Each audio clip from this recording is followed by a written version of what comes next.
Here come the Irish. Vic Lombardi and my buddy Ryan Harris. What's up, Rhino? Hey, man, the XL sweater fits, Vic, so I'm feeling good, baby. I got a boy's medium, and it's working wonders for me right now, man.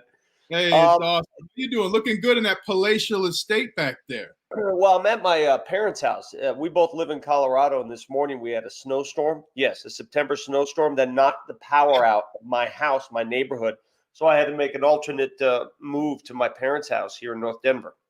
Multiple studios. You're a pro, man. You're a pro. Well, this is what 2020 has wrought. The ability to be nimble, the ability to do live shows like this via Zoom. Here we are, two Notre Dame grads, two Notre Dame alum, both living in Denver, Colorado, both working for the same radio station. And I haven't seen you physically in, 6 months since the Super Bowl? Yeah, I mean, I haven't seen you since the Super Bowl, February, yeah. And crazy.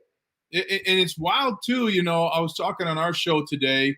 It's so different now than it was, right? I mean, you had people, scrambling for toilet paper, and now, I'm sending my kids to school half of the week. So it's really amazing how much transformation everybody's gone through, how much adapting everybody's had to do.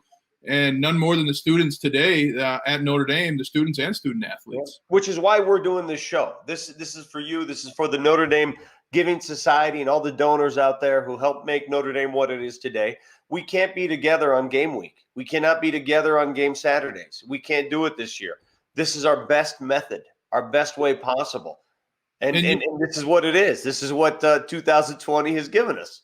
And if you get a shirt, you can join the show, but it's so strange. One of the things, Vic, I've had to come to terms with is nostalgia. As I get ready to go back to Notre Dame to cover and call the games on radio, the tailgate aspect, which as a player, I had no idea, right? You know what I mean? People are like, because you're never there. If you're tailgating, you're doing something wrong. Yeah, but now as a broadcaster, I get to see parents, I get to see other broadcasters who may have information. I get to go down on the field and see, how players are reacting, how they're talking, and I get none of that this year. So, and to me, I was like, well, how much of that was important and how much of it is nostalgic, right? And I think a lot of us, it was weddings or family reunions or vacations, it may have been a little nostalgic, but thank goodness our prayers have been answered. It seems that football will be here for us this year. And for those of you wondering about this show, we're going to be here every Thursday. We're going to do it every week before every Notre Dame game this season. And we're going to feature some breakdowns of the game. First of all, get you set for the game.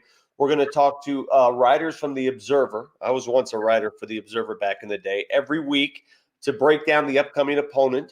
We're going to visit with Notre Dame legends, one coming up later in this show. We're going to hear from people about that upcoming game. So it's informational and somewhat entertaining at the same time. A chance to see some of those hype videos, which I love.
That's pretty darn cool. You're going to get videos like that featured every week on this show. Here come the Irish. And we're also going to talk to members of The Observer, sports writers, the people that are there every day, the students at your alma mater who provide information for us. And we're going to start today with Hayden Adams, who's a member of The Observer staff who joins us right now on Here Come the Irish. Hayden, how you doing, buddy?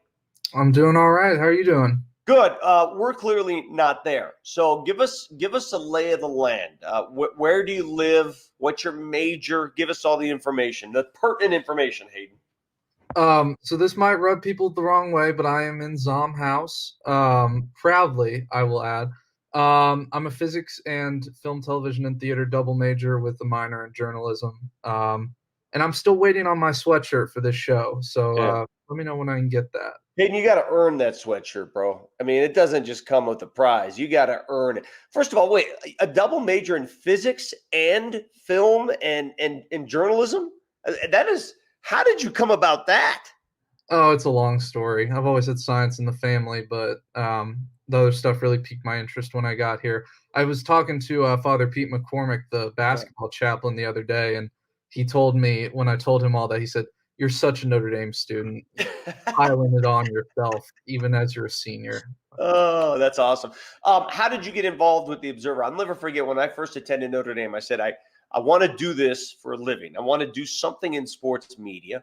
And the Observer was sitting right there, and we obviously read it every day. And it seemed very obvious, but I had difficulty writing. I've seen your writing. You're very good at it. How did you become introduced with the Observer?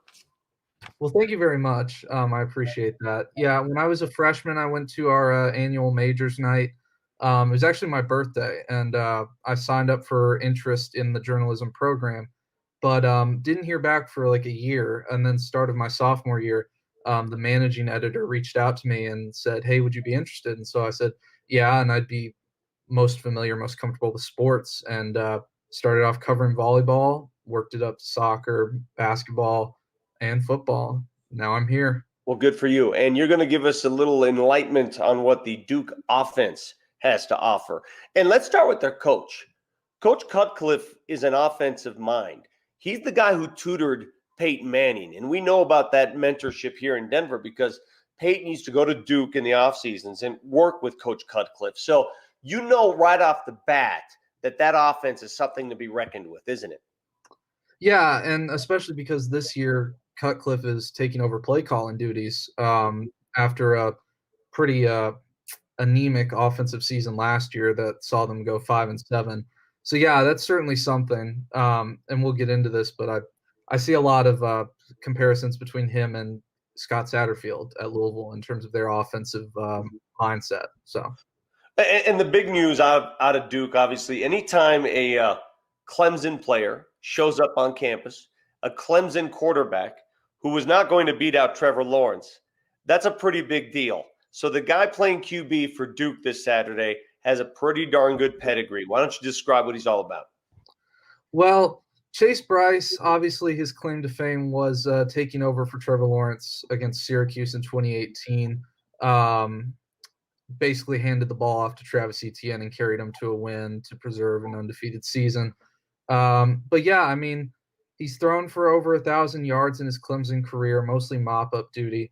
But I mean, he's got some talent, obviously. I mean, Dabo Swinney recruited him. You know, he was backup for Trevor Lawrence. And you're not going to get to play a lot when you're behind Trevor Lawrence. But again, he's a really talented kid. It does hurt that he didn't have a spring to work with the Duke coaching staff and with COVID and everything. But Cutcliffe is about the best, you could ask for, considering all the circumstances to mentor you. So. Well, I'll say hello to Ryan Harris, who's going to be calling the game on the radio. Nice of you to rejoin us, Ryan. I'm sure you have some questions about that Duke offense as well. Absolutely. One of them is Noah Gray, the tight end. He was a pretty big factor last year for the Blue Devils. But who do you see as some of the offensive weapons for Duke to try and get a win against our Irish? Well, and I'm sure that you understand this, I think the strength of Duke is their offensive line and then the tight end, Noah Gray. They return a lot on the line, 62 starts among their players returning. And they're going to have to lean on that, although they did just lose their starting center, Jack Wollabaugh, to an ACL injury, so he won't be playing this game. But, yeah, if they can figure it out on the offensive line, they got a quality running back in Deion Jackson. He's all ACC caliber, a 2020 Paul Hornung Award preseason watch list member. And Gray, led him in receptions last year. So he was sort of a safety valve for their quarterback last year. But yeah, it'll be interesting to see if Chase Bryce opts to use that or some of the young talent at wide receiver. There's a very inexperienced wide receiver group last year, sort of forced into trial by fire. But they got some stuff to work with. Now, what do you say about what you would do to attack Notre Dame's defense? I mean, that's the big thing offensively. What do you see as a place where Duke could have some success, of course, beyond Chase Bryce? Well, my inclination would be to say lean on the run game. We saw what happened with BYU and Navy this week in their matchup, and it was a massacre, and that was because Navy's head coach said they didn't really tackle at all. Now, Notre Dame has obviously been tackling because they've been scrimmaging, but everyone's going to be very rusty with it. With that offensive line and tight end, I would say to lean on the run game and see what you can do with that. But Notre Dame's secondary is also somewhat in question when you lose Troy Pride, and you have a safety or a cornerback in Sean Crawford who's been converted to a safety. It'll be up to Ovia Gofu, Dalen Hayes, Ade Ogundeji, Isaiah Foskey, all those pass rush guys to see if they can make up for what Notre Dame loses in Jameer Jones, Khalid Kareem, and Julian Okwara. And if they can get some pressure on Chase Bryce, that'll make it a lot easier on the secondary. Well, it looks like we lost Ryan again. See, that's the deal. When you're dealing with a former football player, they come and go. They're quick. You just never know where they're located. Hayden, I want to thank you for all the research and all the work you do with the Observer. Now, are you going to be able to attend the game? Because the word is all students have access to the game, correct? Yeah, I'll be covering the game. All the media outlets get one person that they can send to the game, so I'll be covering this one. But yeah, it'll definitely be a weird experience, but one that I'm just glad to be able to cover football. So, well, I think we all envy you because you're there.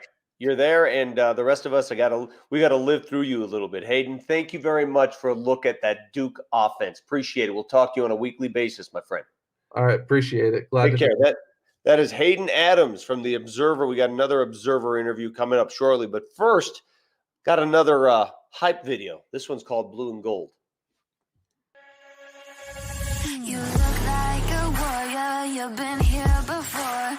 You put on your armor, cause the battle wants more. Step up to the line, ready to demolish. Don't want to mess with the fighting Irish.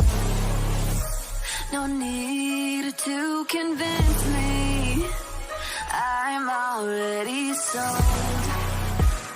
Your heart must bleed blue and gold.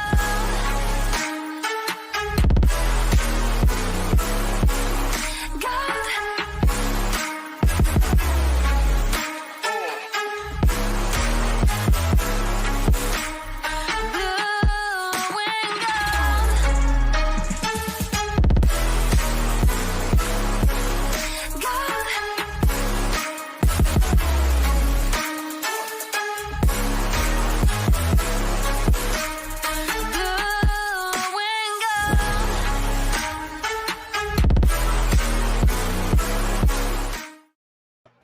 These hype videos are so good. I need my own hype video. Notre Dame, give me a hype video. Welcome now to Aiden Thomas, another member of the Observer. How good is this? Hayden and an Aiden. Is there any more names, more Notre Dame than Hayden and Aiden? Welcome, Hayden. Aiden, I should say. Hey, Vic. How's it going? Thanks for having me on. Very good. Give us a few details about yourself. What year, what major, where do you live, all that business. Yeah, absolutely. I'm a sophomore. I'm living in Dillon Hall currently. I'm a double major in business analytics and applied math and statistics. And I write for the Observer and I play for the Ultimate Frisbee team. So that's kind of rundown what I do here. Yeah. Give us some background. What is campus life like right now? Because obviously Notre Dame was they're very aggressive about handling this early, and then they had to scale back a little bit. Where are we right now? Yeah, so right now we're actually, they're just hoping. So we went online for 2 weeks after we saw a spike in all the cases. We're back down to under just a couple of cases a day right now. New cases popping up per day. So they're starting to kind of reopen facilities around campus in hopes that everything's going to be open by the weekend, so they can have the students safely in the stadium. So it's definitely been, it's a different atmosphere, but it's still possible to, so you just have to be careful. But there's the ability to still have a as normal as a campus life as possible. I was just curious, are you able to like go to the Rock and shoot baskets or anything like that, or no? So that's actually one of the things they've done is they've taken down all the rims off the basketball hoops Really? all around campus. Yeah, so I don't even on like the outdoor courts, on like the bookstore courts. So I'm not really sure if they'll plan on having those come back up. Right now, the gyms at like the Rock and the new Duncan Center are both closed, but those should be opening up next week as well. What about inter-hall football and all that business? There's some recent announcements about that. I think they might be doing flag football this year instead of regular tackle football, but hopefully.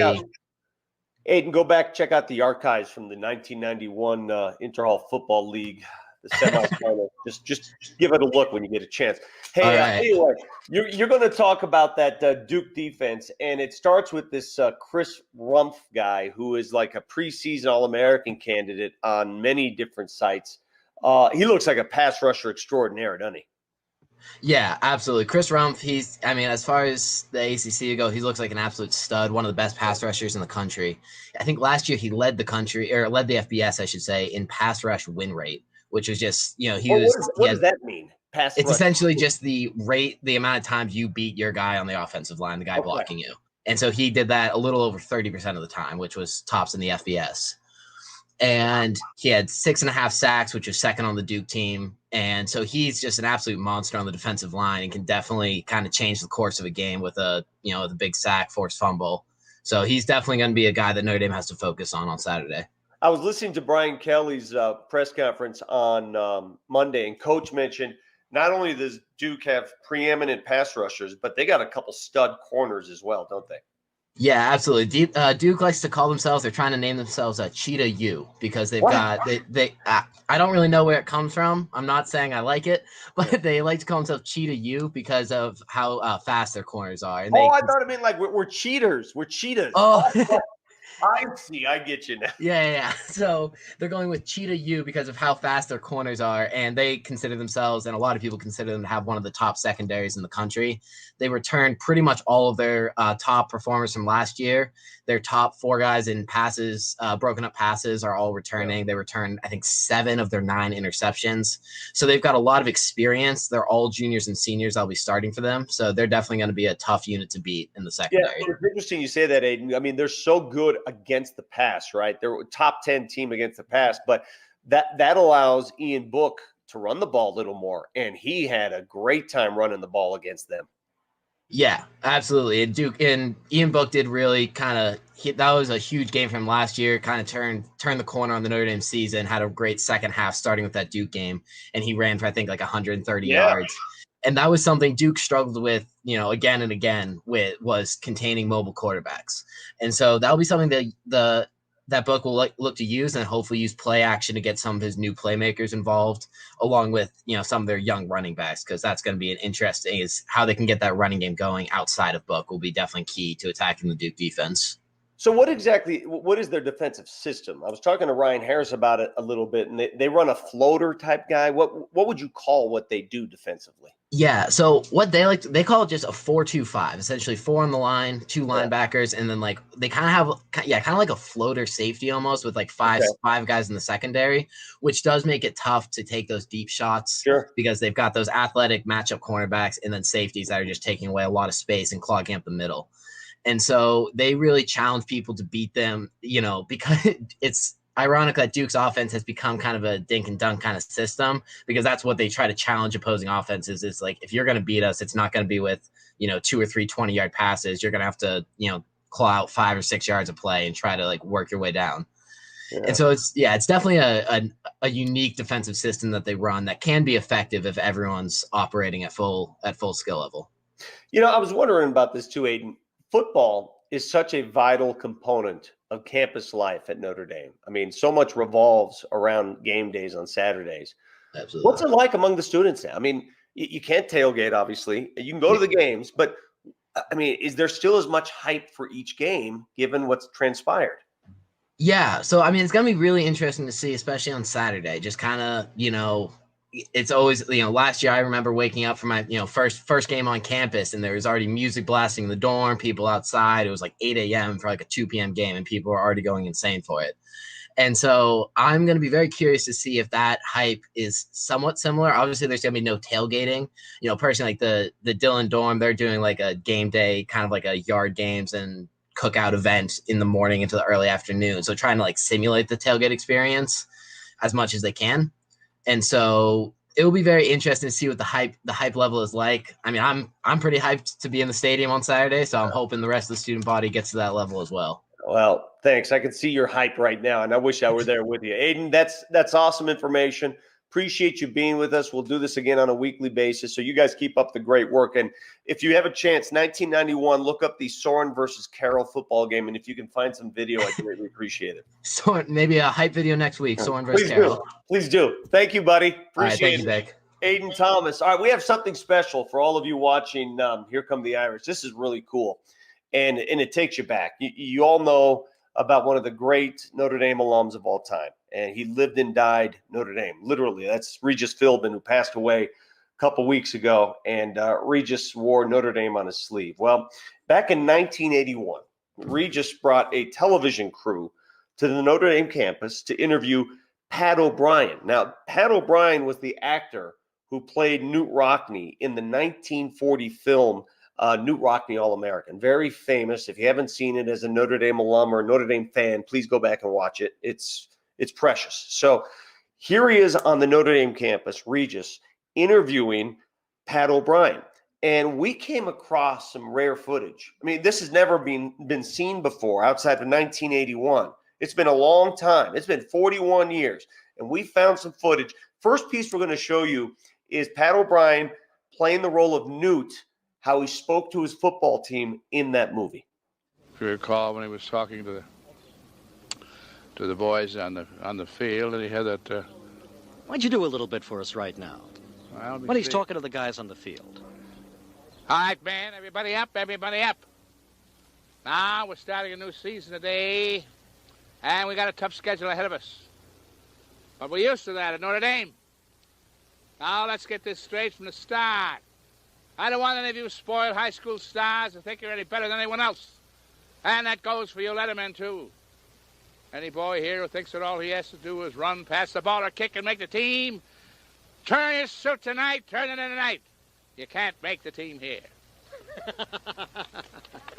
Terrific. Wow, that was incredible. Rest in peace, Regis, and what a moment there to get to catch that live. And I loved at the end, Regis even popped back when Pat O'Brien started talking in that way. So what a fantastic clip from the storytelling there here at Notre Dame. Congrats to everybody for pulling up that awesome footage. Next, we have another legend, an All-American at Notre Dame and an 8-year veteran of the NFL, someone who I've looked up to for a long, long time, someone who's shown me kindness and shown me what it means to be a Notre Dame man. Please welcome the Hall of Famer himself, the skinny man now, Mr. Mike Golick. Mike, what's up, man? Ryan, how you doing, man? Let me tell you what, watching that Regis Philbin and Pat O'Brien, that was my freshman year. Really? I mean, yeah, 1981 was my freshman year, so I was just a snot-nosed kid running around on campus, though I had some experience there because my brother Greg was a sophomore then, and my brother Bob, had graduated in 79, but yeah, I had just gotten to campus or was just on campus that year when that interview took place. Did you get to catch Regis or no? Did you know? No, I didn't there, but I got to know Regis pretty well afterward when I was in, the business, the media business. Got to know him pretty well, talked to him a bunch of times, certainly about Notre Dame a lot, but it was years after that when I finally met him, and we did a lot of reminiscing about Notre Dame. What a great Notre Dame man he was. Absolutely. Even when I was getting recruited, they were telling me, Regis Philbin comes here for games. And I was like, wow, Regis Philbin. favorite. You know, I mean, he's a legend. But then, you know, I got to meet him, and you've got to meet him. And much like you, Mike, what does it feel like when you meet some of these Notre Dame greats? As when I met you at Charlie Weiss's event, and I'm like, wow, this Notre Dame is really real. We're a family here. People care. What I enjoy and I hope continues, because I certainly been removed out of it as a player myself, but then obviously with 3 kids going there, the last one, my daughter graduated in 2016, so not that long ago. But I like seeing the athletes there, especially in the sport we play, the football, understand the past. You know, when we both played for a number of years in the NFL, and you want players to know the history of the NFL, but there's just something about college and the history of your college. And certainly the history of Notre Dame is one of the greatest histories there is in college football. So I love it when young players come in and understand the history and are still kind of wowed by the history of Notre Dame, when some of the former Heisman Trophy winners or teams from players from title teams come back, that there still is that, even from the players, that kind of that awe thing, like, yeah, this is why I came to Notre Dame, or this is one of the reasons I came to Notre Dame, because of the heritage and the tradition. Well, and it sets you in your place pretty quick as a freshman, right? Yeah. We're good. And then, I mean, and even when I went to the NFL, the Steelers, the first thing they put in my locker, someone, I don't know who, well, there was Jerome Bettis and some other Notre Dame greats who would play there, Rocky Blyer, and the Super Bowl rings underneath it. And no message, nothing. Just some Notre Dame guys on a poster there, and it's like, whoa, I got a lot of work to do. Who was that for you when you got to campus? Who were you like, wow, I really got to have a great game if I want to be like X? Well, you know, I had a unique experience, Ryan. When I was 12, my brother Bob went to Notre Dame in 1975.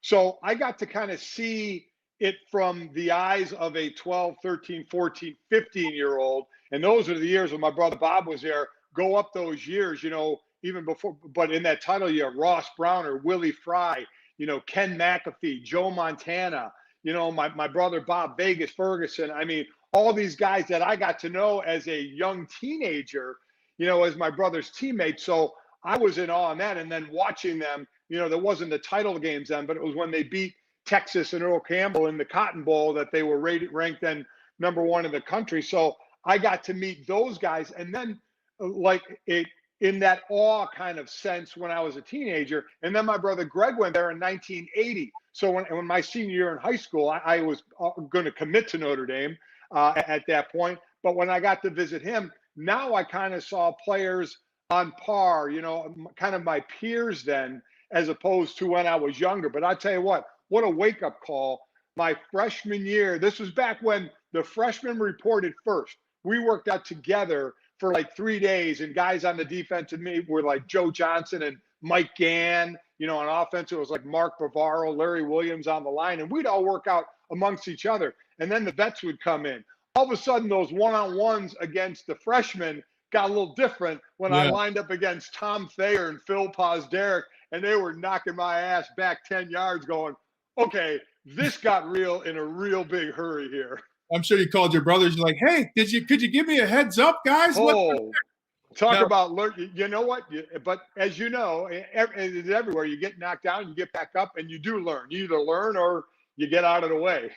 And speaking of your brothers, I had the chance, by the way, Bob broke the Rudy story to me over lunch one day at Notre Dame. But Bob and Greg, and then later your kids, and we'll get to that part as a parent. But what's the reason that brought all the Golics to Notre Dame? How did that start? Well, it obviously started with my brother Bob. He was heavily recruited in '75, and what a scene that was. Again, I'm 11, 12 years old when he's being recruited, and one day we have Woody Hayes in our house, and as he's leaving, Joe Paterno's coming in the house. I mean, so you know, and you're like, wow, you know, this is wild. And it was, you know, Dan Devine there with my brother Bob, but it kind of started there, and I wasn't involved in his recruiting process. But after all the visits he took, you know, between him and my parents were very, very strict on education and getting a degree, and they felt Notre Dame offered the best of both worlds, which is, you know, certainly what we think as well, having gone there and gotten our degrees. So that kind of started it for us, and then that kind of got the ball rolling. As I said, me and my brother Greg got to go see that school as 12 and 13-year-olds for 4 years. So it really kind of became ingrained in us. So when I got recruited, by the USCs and the Ohio States and the Miamis and the Texases of the world, I had so much already ingrained in me about Notre Dame that I didn't really think of any place else I wanted to go. I mean, that's always where I wanted to go. And when Jerry Faust gave me that call, it was a no-brainer. And Mike, and last question for you here, when you go to Notre Dame and play for Notre Dame never leaves you.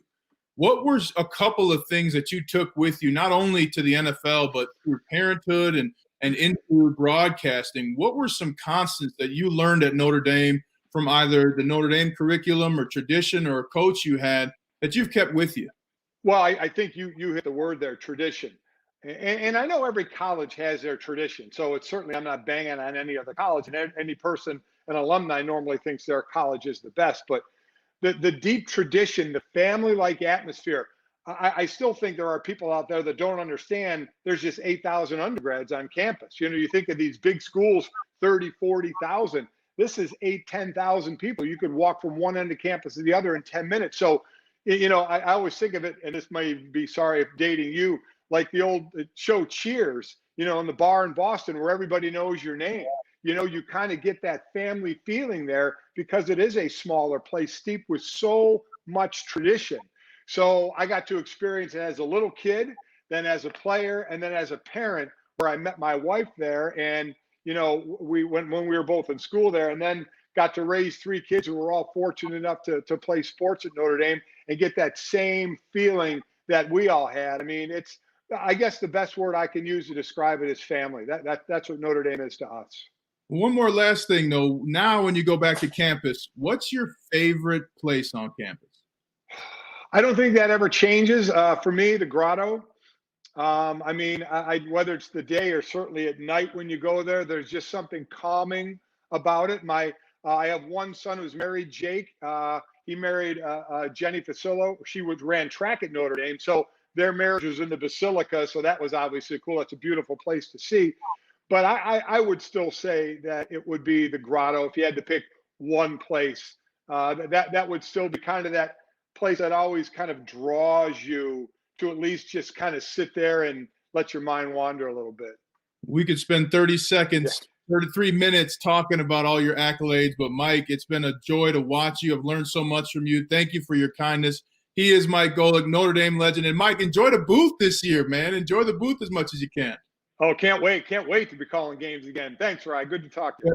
Catch Mike on ESPN. And now we're going to go to Vic's picks. We're going to do this every single show. Vic, what are your picks, man? Well, let me say this first about Mike Golic, because he climbed the mountaintop in our business. And Hall of Fame inductee. Yeah, I mean, he's a Hall of Famer. And I can speak for a lot of us in this. One of the nicest human beings I've ever come across. I mean, we'll talk to anybody. We'll offer advice. We'll hear you out. Just a great human being, and so proud to say he's a Notre Dame alum. So thanks. First time I met him, Charlie Weiss had a golf event. And I was like, oh, my God, that's Mike Golic. Yeah. Like the Mike Golic. And I'm like, all right, well, I'm just going to ask him if he wants to sit down for breakfast. So I went up to him and said, hey, Mike, I'm an O-lineman. Do you want to sit down together for breakfast? He's like, sure, Ryan, good to see you. Like, oh, my God, you know my name. And, you just don't have to do that. And what I love is that's so many of us as alumni, right? I mean, especially if you've got the Notre Dame alumni attached to you. We are different. We share experiences, and it's truly different at Notre Dame. All right, you said it. This is time for Vic's picks. So they put the pressure all on me, and I'll just read you what this is all about, all right? For those of you wondering, Vic's picks, yeah, nice photo. Wow, that actually fits the bill. Change the hair color and everything. For this contest, I'm going to make 4 predictions for the upcoming game every week, all right? Is Notre Dame going to win or lose? That's number 1. Will Notre Dame cover the spread in that game? Number 2, how many total yards will the Irish gain? That's a big one. Number 3, and then for fun, we'll ask for the final score. And each of the Notre Dame Giving Societies participating will have one member representing them. They'll make each of the first 3 predictions. Then we'll ask about the last one, the final score. And here's how it works. If they get the first one, right, if you get the first one correct, will Notre Dame win or lose? You get a point. If you get the second one, will Notre Dame cover? You get another point. And in the third one, if you're closer to that total yardage than I am, you get a third point. If you get all 3 points, you win one of these. You win one of these custom-made Irish hoodies, the one that Vic and Ryan get to wear every week on the show. Okay, let's commence. We'll begin with is Jim O'Connor with us from Philadelphia. Jim O'Connor from the Jesse Harper Council. Jim, are you there? I am. What's up, Jim? How you doing, buddy? I'm well, following 2 former Philadelphia Eagles. Wow, isn't that fun? Brian Harris and Mike Golick. Yeah. So quickly, give us your association with Notre Dame. I'm a Jesse Harper member here and friend of the school. So, yeah, here we are. How are the Eagles going to be this year, by the way? We'll be well. You hope, well. Right? You hope. All right, so let's go down the list here. Let's go down the list here, Jim. Another couple of glitches here. Jim, man, great to see you. Stay warm up there in Philly this winter, my man. I know it gets a little. We will. So the next I one, remember you from your days with the Birds, Ryan. So yeah, man, it was we were with the dream team, and then I had to have a third back surgery. You know. Okay, Coach Reed. Yep, with my first stint with Coach Reed, and later got him with the Chiefs. But let's keep it going with Vic's pick. Jim, do you want the spread over? Will the Irish will cover? They will cover. All right, Jim. Will cover. And lastly, Vic says they'll have 418 yards of offense. Higher or lower for you? Well, that was my pick, 418. So I'll go higher than Vic then, if that's what he picked. All right. Well, there he is, Jim O'Connor. He says, yes, the Irish will win. Yes, they will cover the spread, and he believes they'll have 418 yards. Jim, if you win, you'll get one of these, and I hope you do, my friend. Look forward to it. And I hope to see you in Philly sometime soon, Jim. And thanks for being a member of the Jesse Harper Council. I love your support. Thank you for all you do for our school. All right, Ryan. Talk to you soon. Thanks, Jim. I guess I muted myself. When did I mute myself, Ryan? At what point during that interview? That is, I feel so much shame. I mean, you never put the person on air in charge of muting him or her stuff. I mean, this is what happens, right? Let's move on in Vic's picks, okay? That was Jim O'Connor. Up next, from the Kavanaugh Council, it's Frank Latal from New Hope, Pennsylvania. Is that a correct pronunciation, Frank? How do you pronounce your last name? That is it. You've got it. Very good. Tell us about your history with Notre Dame. I am a proud parent. My daughter Sarah graduated in 2014. How much did she enjoy her experience there? Oh my God, she's still in Chicago with all her Notre Dame friends, and it was a wonderful experience for her and for her parents. All right, well, let's go down the list, my friend. Notre Dame wins or loses? Wins. Cover the spread? Yes. And how many yards of offense? 425. Final score? 34-10. Man, you see this as a walk in the park, Frank. How much research you put into this? Not that much. I think I could. I'm either going to be close on score and offense, or it's going to be a much wider victory for ND. The only thing that scares me is these season openers, especially given the climate this year. You just never know which teams are more ready than others, right? I think you're right, but I think you're talking about one of the best teams in the country against one that isn't. So I have exactly a right. Well coached, lots of talent, great offensive line. I would be very surprised if it's not a very satisfying day for Notre Dame and our fans. Well, Frank, thank you very much, my friend. Appreciate all you do for the university. Happy to do it. Thank you. All right, take care. We're going to move on now to the athletic director circle, and representing them, Larry Iwanski, who is from Fayetteville, North Carolina. Larry, you with us? How you doing, Larry? I am. Hey, Vic, what's happening? Not much, man. So 00, huh? You were there just in the last decade of the millennia. Oh, yeah, but that was a master's degree, so I'm a lot older than that. What was your help me out on just recent history? What was your football experience during that era? 2000? Yeah. It was geez, I forgot the guy's name. Who the heck was the coach? Bob Davie. That's right. Bob Davie was the coach. Yeah. So it was mediocre at best. Okay. Well, we hope to make that up for you here. Let's go down the list here. These are Larry's picks for the game. Will Notre Dame win or lose? Definite win. Cover the spread? Absolutely. How many yards of offense? 475. Final score? 45-10. Wow. I mean, you think it'll be over early, or will there ever be a threat in this game? This is not a basketball game. Duke's going to be going home early. The fans will be turning it off mid-second quarter. Well, let's hope we send you one of these, my friend. Larry, I appreciate it, buddy. Extra large, Vic. Extra large. Okay, good. You're not going to use my medium, that's for sure. Appreciate it, buddy. Take care, Larry. Yeah, take care. Up next from the President's Circle from New Albany, Ohio, it's Jennie Wilson. Jennie Wilson joins us live on Here Come the Irish. Hi, Jennie. How are you? I'm good, Vic. How are you? Very good. Tell us about your Notre Dame experience. So I am a 1986 graduate, and I also have 2 sons. I have one that graduated from there. Well, I have 3 sons. One graduated in 18, and one is a sophomore right now and will graduate in 23. Can you vouch for me how much more difficult it is to gain entry to Notre Dame than it was in the 80s when we went to school there? A lot more difficult. A lot.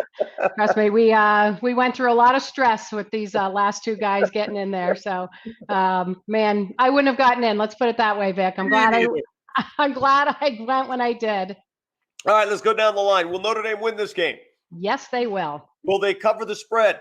I think they're going to. How many yards of total offense? I'm going with 435 yards. And your final score? Is 35-14 the Irish. My goodness. We've got so many picks that are very close to one another. So that's awesome. There are going to be a lot of winners this week if you guys are correct, because I'm going to reveal my picks at the end of this deal. We'll see where you go from there. Jennie, thank you very much. Okay. Appreciate it. Absolutely. Thanks. All right. We'll see you later. All right. Up next, let's see who's next on the list from the Soren Society. All right. Right down my avenue here. Laura Coletti out of Brooklyn, New York, class of 13. Great. How you doing, Laura? Doing well. So where did you live when you were at Notre Dame? I lived in Howard Hall. Okay. and you still have that same group of friends? Yeah, I got some Howard friends. I got some alumni Howard friends. Go Dogs. I got some McGlynn friends. So yeah, but yeah, definitely love the campus community. That's for sure. All right. So your era of Notre Dame football, was that Tyrone? Was that Weiss? I had Charlie Weiss freshman year, and then Kelly came in sophomore year, and my senior year was actually the national championship game against Alabama. So it was a very fun season, fun day in Miami, not the but yeah, definitely a good time to be on campus. Well, I don't want to brag, but I was there during the Tim Brown Heisman and then the national championship game against Fiesta in the Fiesta Bowl. I was there for Catholics versus Convicts. I was basically there for the heyday of Notre Dame football. I don't mean to rub that in, but my bad. No, not at all. I mean, I get to hear from my dad all the time. He was law school class of 85. And I don't think that he was there for such good years. So we're going to make it up. For sure. We're going to make it up. All right, here we go. Oh, finally, we got something that's different on the list. All right, tell us, Laura, will Notre Dame win this game? They will. Will they cover the spread? They will not. Okay, that's you know what? I like someone who goes against the grain. Why do you feel that? Because I'm a Mets fan, so I was born to be a pessimist. That's great. And yet you think you're going to generate 560 yards of offense. Yeah, that was a bit overzealous. I'm kind of regretting that pick. It's okay. Hey, you know what? It might be an offensive marathon. It may be back and forth at that rate. Final score? I picked 35-17. Very good. Laura, we got you down. Let's hope you win a sweatshirt, okay? Hope so. Thanks a lot. All right. We'll see you later. That's Laura Coletti. Up next, from the Rockney Athletics Fund, it's Christine Richards, a double grad, 95 and 98. Hi, Christine. Hi. How are you doing? Doing well. Okay, you're in Illinois. So 95 and 98. What did you get in 98 there? What was your graduate degree? A law degree. Oh, beautiful. You mean in 95? All right. And where did you live? I was in PW and then moved to Kavanaugh when they switched it to a girls' dorm. Okay, so in 95, was that the end of the Holtz and the beginning of the Davy era? It was. Okay. Yeah, I love doing the show because I piece my history together again. Here we go. Will Notre Dame win this game? Yes. The spread, will they cover the spread? They will. How many yards of offense? I'm going with 440, but it sounds like I'm right around everybody else. Yeah. Well, you guys have all done your homework if that's the case. And final score, Christine? 34-13. 34-13. Christine, on behalf of everybody watching, thank you very much for all you do. Appreciate it. Thanks. Take care, Christine. All right, we all hope, okay?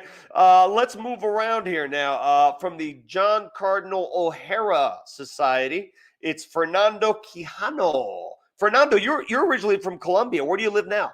I'm currently in the northern suburbs of Chicago, Illinois. Okay, so a kid from Colombia, how do you become enamored with Notre Dame? How do you end up at ND? Truth be told, the friend I'm staying with is a year older than me, also Colombian. He came here. I had decided I wanted to come to the States. I thought I was going to schools in the Northeast, like MIT or Harvard. He told me Notre Dame is awesome. Notre Dame is awesome. Notre Dame is awesome. I believed, applied, got in, and here you have me after becoming a double domer just this May, graduating from my MBA. That's awesome. And you waited a little time to get that double domer, didn't you? What made you get back there?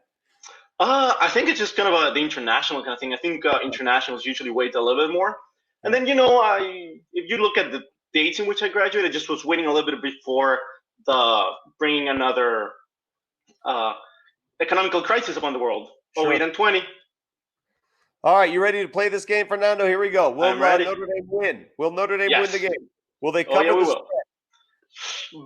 Barely. I think this is the one I struggled with the most. Okay. Yards offense, how many? 424. And final score? 35-14. I think you're the third person who's given us 35-14. You guys cheating off one another here or what? What is going on? I think a lot of us are looking at the same stats and making the same analysis, You're probably right. Fernando, thanks, buddy. Appreciate it. You too, Vic. Shout out to everybody in Colombia, back home if they're watching. Let's move on here to Sarah.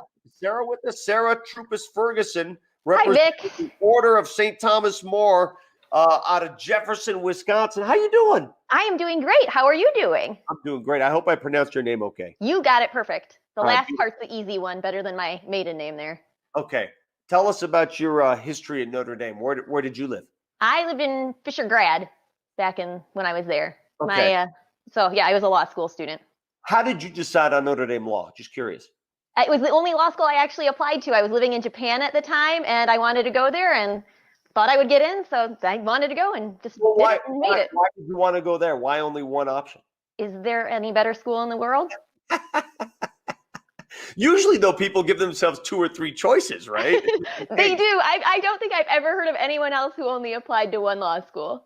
Well, it worked. You were 1 for 1. All right. Exactly. Let's play, Sarah. Here we go. Will Notre Dame win this game? Of course, yes. All right. Will they cover the spread? No, they will not. Only the second person to pick that way. And how many yards of offense? 460. 460. Final score? 35-20. 35-20. Very good. Where do you live now? We live in Jefferson. It's in between Madison and Milwaukee. Okay, great. Beautiful. Well, listen, Sarah, hope you win. Appreciate it. We'll hear from you soon, okay? Great. Thank you. Let me give you my picks now. I didn't want to reveal mine off the top. I'm going to give you mine now, just so nobody cheats off of me. Here's what I'm thinking. Notre Dame wins this game 34-17. That's not a far cry from what everybody already told us. Will they cover the spread? I don't think so, because crazy things happen in that first week. A late touchdown, they could be up by a lot. Give them a late TD. 495 yards. Yes, a lot of yards for a 34-17 game, but I think it's one of those eat-em-up type of games where there's going to be yards to be had. So those are my picks. 34-17 will not cover the spread. I hope all of you are better at this than I am, because that means you win one of these. All right, before we bring Ryan back, another piece of just authentic, unique, and never seen before video. This is Regis Philbin interviewing Pat O'Brien, who played the role in Newt Rockne All-American. Listen to this one. Football is a game for clean minds and clean bodies. Now, the most essential thing in football today is blocking, blocking, blocking, and when you hit a man, cut him down like a sack of wheat. Now, I'm going to tell you something about a young man most of you are too young to remember. George Gipp. He was truly a will-o'-the-wisp. the first All-American to be named by Walter Camp at the School of Our Lady, Notre Dame. I was with George when he died. When he was going out, he looked up at me, he said, Rock, I'm not afraid, honestly, I'm not. But, Coach, someday when the going is tough and the boys aren't getting the breaks, tell them to go out and make just one for the Gipper. I don't know where I'll be then, Rock, but I'll know about it, and I'll be happy. All right, on the backfield, hit that line, right side, left side, right, left. I want to go down that field, right down that field. They can't stop us. Nobody can stop us. I want you to go. Go. For Notre Dame. That's what it was. Marvelous, Pat, just marvelous. How good is that, Ryan? I mean, first of all, I get chills when I see Regis Philbin. I've met Regis a couple times, and we know his love for Notre Dame. And to find that footage that he got that on the Notre Dame campus in 1981 with a guy who played Knute Rockne. I think you're muted here. Unmute yourself. Oh, I did the same thing earlier. How about that Regis told him, how about you give us a little bit real quick? You know what I mean? Like, how many times did you ask somebody to just jump in character? It really doesn't happen like that, but that's what made Regis so great. He got these moments that even people didn't know they were willing to give. How cool. Yeah. Great job by the storytelling team. Hey, I got to ask you, because you were recruited by a lot of different schools, how much did the Notre Dame lore and all that Notre Dame tradition, how much did that sway you compared to just the people you met when you were on campus? You know, it's interesting because I felt the weight of Notre Dame because, I mean, my last schools were Miami, USC, Michigan, Notre Dame, and Stanford. And I'd give people that list of schools, and people would be like, wow, Notre Dame. And at the time, before, knowing much about Notre Dame, I was like, yeah, did you hear Stanford? Did you hear USC and Miami? And I always tell the story. I went on my unofficial visit to Notre Dame, and they beat Michigan in Coach Willingham's first year. And everybody rushed the field, and I'm on the field like, what am I doing here, Mm-hmm. And a guy who I do not know to this day stopped, and he tapped me on the shoulder, and he said, hey, I know who you are. I know why you're here. And if you come here, you're more than a number. You're a part of the family. And he just left. Yeah. I was like, what? Like, no, and nowhere did I have that same experience. And I could see it, though, too. It wasn't just kids on the field. It wasn't just students. It was, grown folks and fathers and friends. So, and I just saw the Golden Dome. I'll never forget it. And I knew it was the place for me. I knew I could compete in the classroom and on the field, and nowhere else gave me those same opportunities. What was it for you? Ryan, I sort of went the Rudy route. I didn't play football. I played inter-hall football, but not for the team. But I didn't get in my freshman year. It was always a dream of mine. I attended Catholic school here in Denver, Colorado. So I always wanted to go to Notre Dame. But I didn't get in. I didn't have the standard test scores to get in. So I decided I wasn't going to finish there. I chased my dream. I went to CU, University of Colorado, made sure I got good grades there, got in as a transfer student my sophomore season. And the thing that makes Notre Dame special is a lot of times when you transfer to school, you feel like so much of an outsider. But I was welcomed with open arms, and I was assimilated to the campus like nothing. I mean, my core friends to this day, outside of my high school friends here, are my college friends who, again, when I lived in Soren Hall, it was like a second college within a college. So what a wonderful experience I had. I would never give it back for anything in the world. Yeah, it's funny. When I met my wife, we had Brady Quinn and Eric Olson and Kyle McCarthy, as well as David Bruton on the team. And she's like, what is with you Notre Dame guys always talking about it? And I brought her to Notre Dame. And she got about 5 steps on campus, Vic, right there in the south kind of entryway to the stadium. Yeah. Our kids have to go here. Yeah. And she's like, what is this about the bookstore? I'm like, you'll see.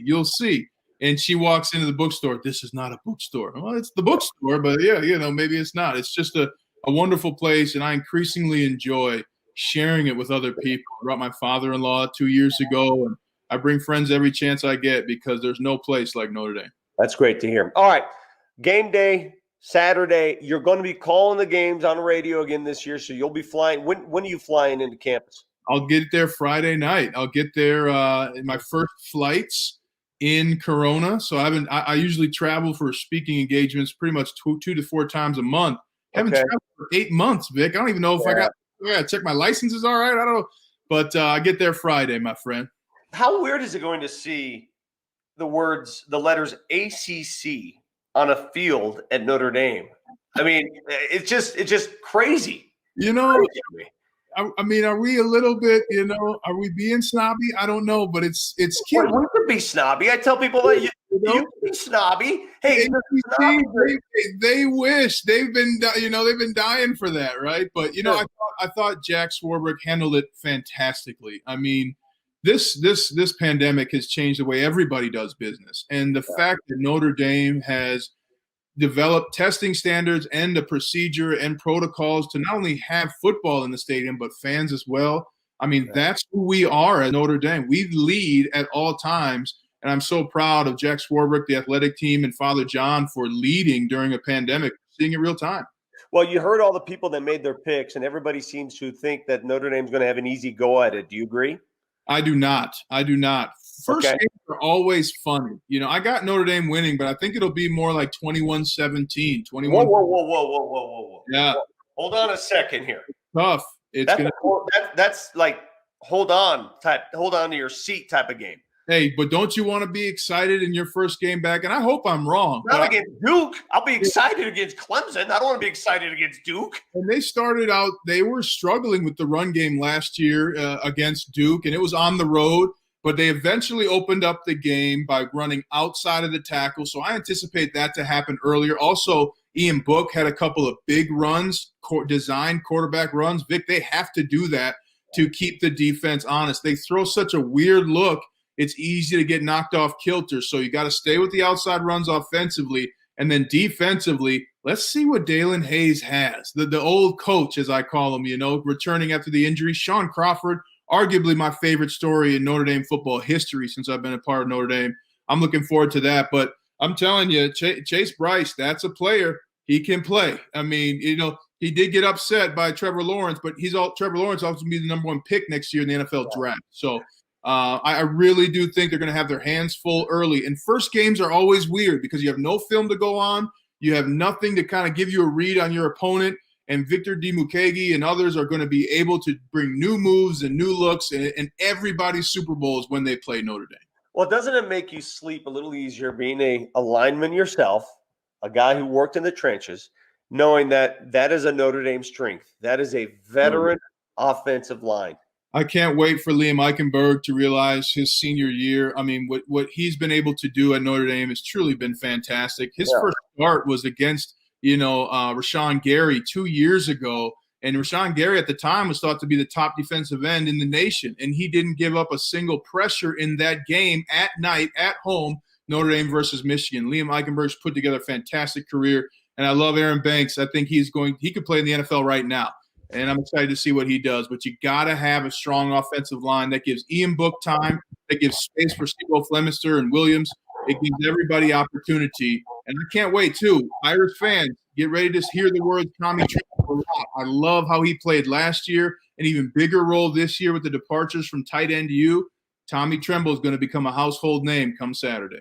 Well, I got to show folks, we're both in Denver, Colorado. We both work for Altitude Radio. And just to show you the weather patterns here in Denver, there is indeed snow here. Check it out. It's all melted, most of it is, but snow on the rooftops here. Yeah. Still on the rooftops. You still have snow in your neck of the woods?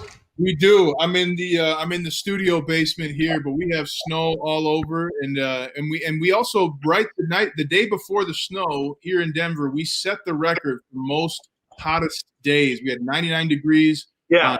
4 o'clock on Sunday, and then on Monday, and then on Tuesday it was 30 degrees and snow. It is crazy.